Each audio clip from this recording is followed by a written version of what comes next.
untuk sering bertobat kepada Allah Subhanahu wa taala. Disebutkan oleh beliau pengarang buku ini bab at-taubah, bab tentang taubat. Qala al-ulama, berkata para ulama, at-taubatu wajibatun min kulli dzambin. Beliau sekarang menyebutkan apa hukumnya bertobat. Kata beliau, at-taubatu wajibatun min kulli dzambin.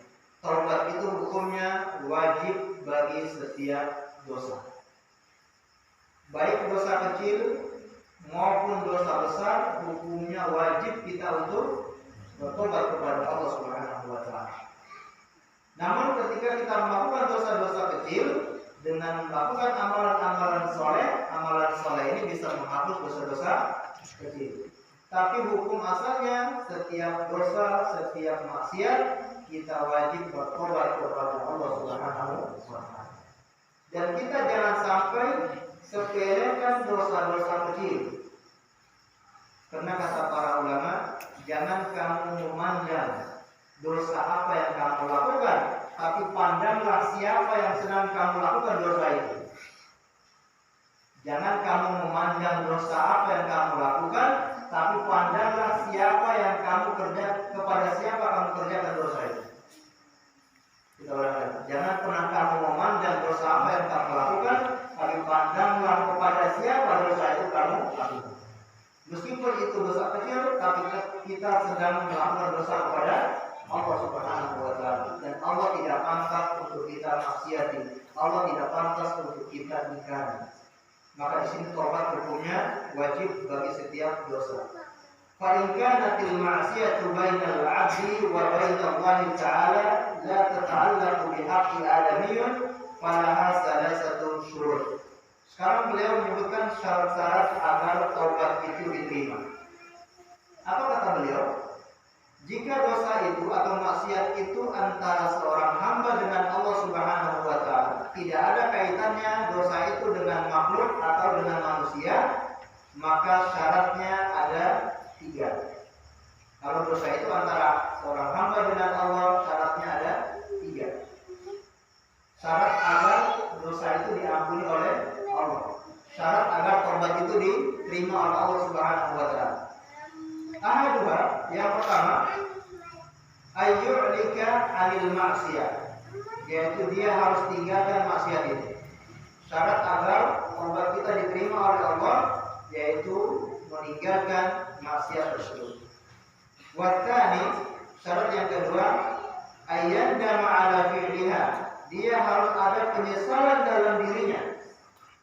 Syarat yang kedua harus ada penyesalan dalam dirinya. Syarat pertama tadi harus meninggalkan dosa, kemudian syarat kedua dia harus menyesal karena telah melakukan dosa. Jangan sampai ada yang bangga ketika melakukan dosa. Ketika melakukan dosa malah bangga. Semalam dia berzina, besoknya dia cerita ke teman-temannya, saya tadi malam habis baru saja berzina dengan wanita ini. Ini orang yang bangga dengan perbuatan dosa. Seharusnya perbuatan dosa itu kita menyesal. Meskipun kita berbuat dosa, setidaknya dalam hati kita merasa menyesal. Kenapa saya lakukan itu? Kenapa saya tidak meninggalkan dosa itu? Jangan malah justru dibangga-banggakan.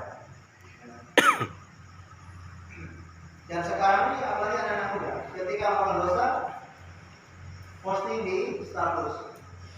Ketika berjalan dengan pacarnya, kemudian upload status bersama pacarnya sambil foto selfie di pinggir pantai. Ini berarti bangga dengan dosa. Apa dosa yang kira? Pacaran. Dosa atau tidak? Dosa atau tidak? Kalau dosa ya. Dosa ketika anak-anak muda yang pacaran, ya. Kenapa? Karena itu merupakan jalan menuju perzinahan.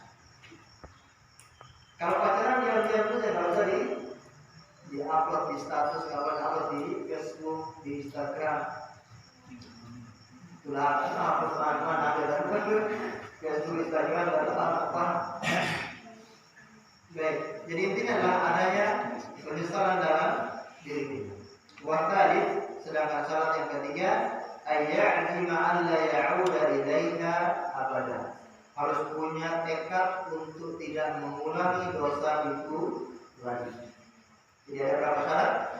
3. Yang pertama meninggalkan dosa itu, yang kedua harus ada penyesalan dalam diri, yang ketiga punya tekad untuk tidak melakukan dosa itu lagi.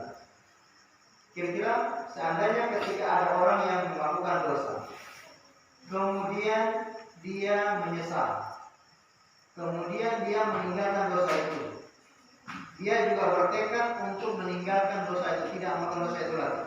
Tapi tiba-tiba dia terdorong, tergoda dan melakukan dosa itu lagi. Kira-kira bagaimana? Maka dia pun melakukan hal yang sama. Dia wajib meninggalkan dosa itu lagi, dia wajib menyesal lagi, dan dia wajib bertekad untuk tidak melakukan dosa lagi. Sampai nanti Allah berikan keistiqomahan di dalam diri. Intinya kita punya tekad untuk tidak melakukan dosa itu lagi.